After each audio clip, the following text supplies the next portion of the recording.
જય હિન્દ મિત્રો, રાજકોટ મહાનગરપાલિકામાં અત્યારે તાજેતરની અંદર જ જે એક જગ્યાએ ડિમોલેશન કરવામાં આવેલું હતું ત્યારે 32 જાતના ભોજનો, કાજુ કતરી, ખજૂર રોલ, પાણીની બોટલો, 25 રૂપિયાની ચા વગેરે જેવી અનેક વસ્તુઓનું કૌભાંડ, ભ્રષ્ટાચાર થયો હોય એવું ચોથી જાગીર મીડિયાના મિત્રોને સમગ્ર રાજકોટ અને ગુજરાતની અંદર ચાલી રહ્યું છે।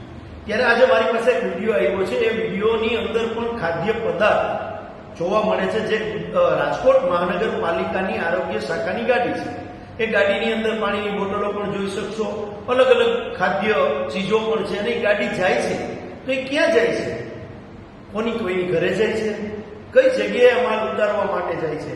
કે આ પણ માલ આવ્યો છે ને જે બચ્યો છે એ પણ ક્યાંક કોકની ઘરે મોકલવામાં આવે છે? આ પણ એક પ્રશ્નાર્થિત છે અને રાજકોટ મહાનગરપાલિકાના મ્યુનિસિપાલિટી કમિશનર અને સત્તાધીશોને કહેવા માંગુ છું કે આ વિડીયોની પણ તમે લોકો ખરાઈ કરશો કે આ વસ્તુ કઈ જગ્યાએ જતી હતી।